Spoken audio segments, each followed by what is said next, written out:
Good morning. Tara basa tayo ng ating libro guys. Magandang balita, Biblia.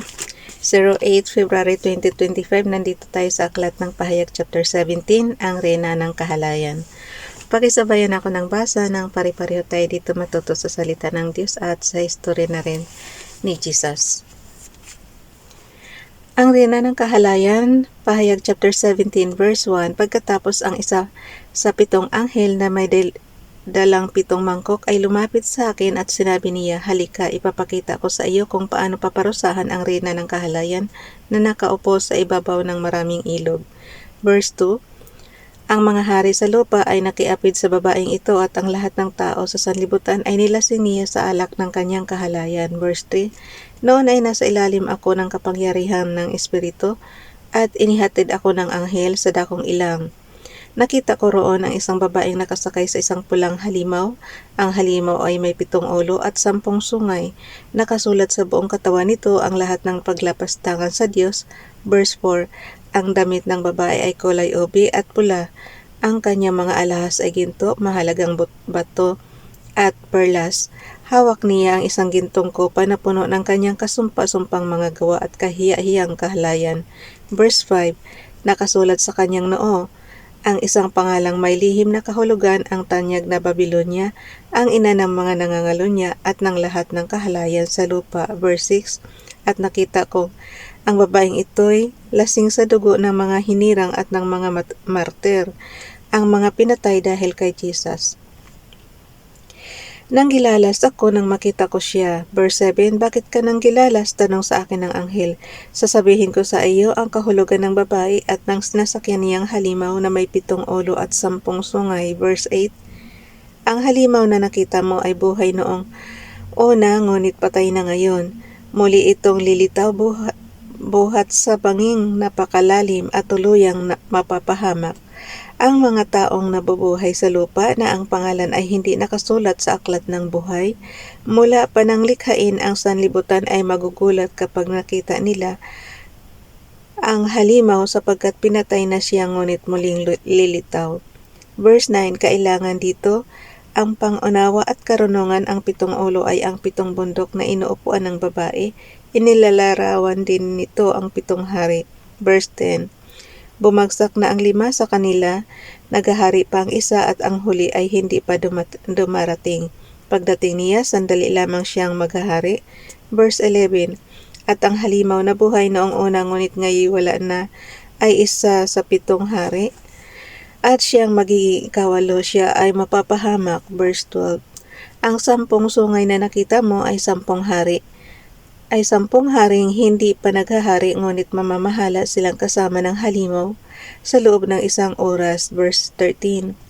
Iisa ang layunin ng 10 ito at ipapailalim nila sa halimaw ang kanilang kapangyarihan at karapatan. Verse 14.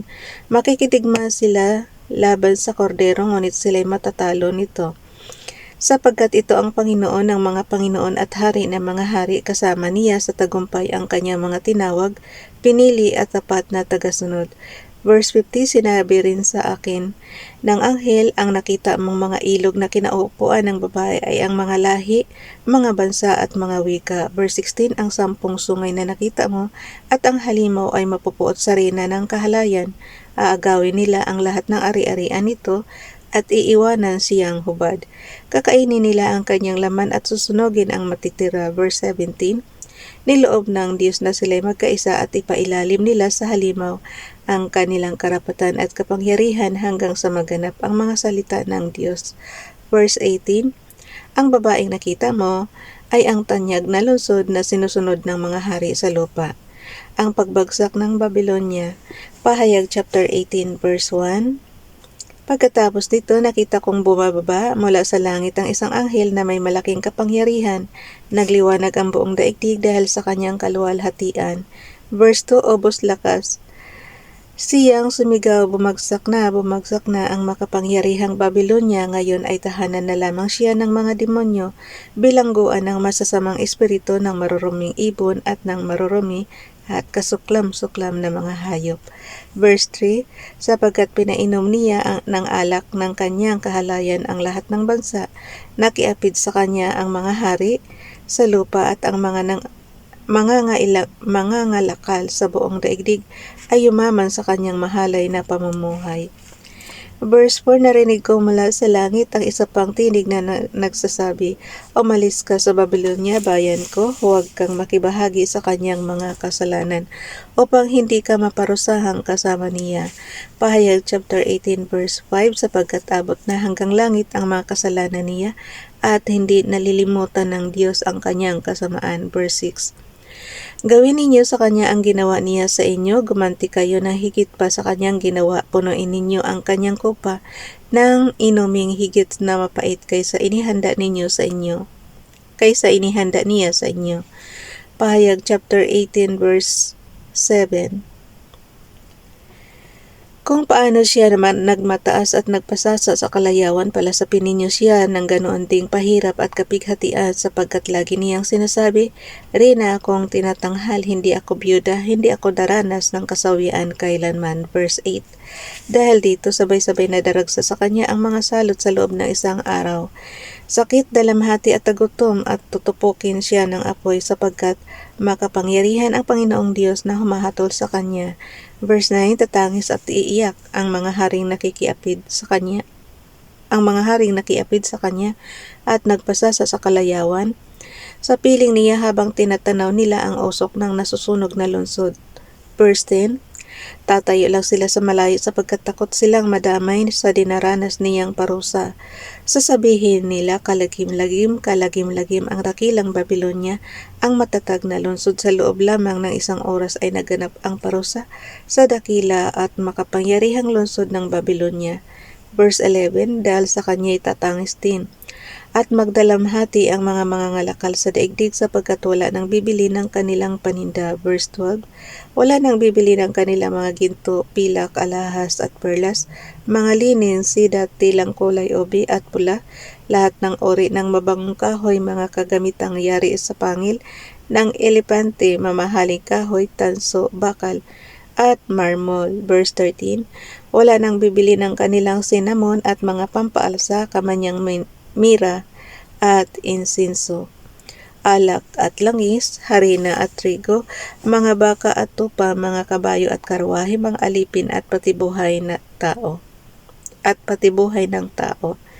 Verse 14, wala na ang lahat ng mga bagay na hinangad mo, ang lahat ng kayamanan mo, pati na ang iyong kagandahan ay napahamak kasama mo, at hindi na masisilayan ng mga tao kailanman. Verse 15, hindi lalapit ang mga mangangalakal na yumaman sa lungsod na iyon, sapagkat takot silang madamay sa kanyang paghihirap, tatangi sila at magdadalamhati. Verse 16, sabihin nila, nakakapangilabot ang nangyari sa tanyag na lungsod, dati nadaramtan siya ng lino at tilang kulay obi at pula, at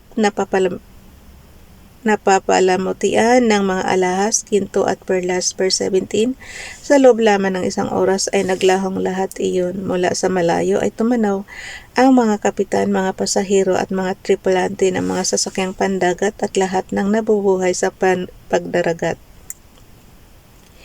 Verse 18, at tinatangisan nila ang nasusunog na lungsod habang minamasdan ang usok na nagmumula roon. Walang katulad ang katanyagan ng lungsod na iyon. Verse 19, nagsabog sila ng abo sa kanilang ulo at nanangis, kalagim-lagim ang nangyari sa dakilang lungsod. Yumaman ang lahat ng tumigil sa kanyang daungan, ngunit sa loob lamang ng isang oras ay nawala ng kabuluhan. Verse 20, magalak ka o langit sa nangyari sa kanya, magalak kayo mga hinirang ng Diyos, mga apostol at mga propeta, sapagkat hinatulan na siya ng Diyos dahil sa ginawa niya sa inyo. Verse 21, isang makapangyarihang anghel ang bumuhat ng isang batong sinlaki ng gilingang bato. Ubos lakas niyang inihagis iyon sa dagat at sinabi, ganito ibabagsak ang tanyag na lungsod ng Babylonia at hindi na siya makikitang muli. Verse 22, hindi na maririnig sa kanya ang tinig ng mga mang-aawit at ang himig ng mga tugtugan ng alpa, plauta at trompeta. Wala nang makikita sa kanyang mga dalubhasa at hindi na maririnig ang ingay ng mga gilingan. Verse 23, wala nang kahit isang ilaw na magliliwanag sa kanya, hindi na maririnig ang masasayang tinig ng mga ikinakasal, sapagkat naging makapangyarihan sa buong daigdig ang kanyang mga ngalakal, at dinaya niya ang lahat ng bansa sa pamamagitan ng pangkukulam.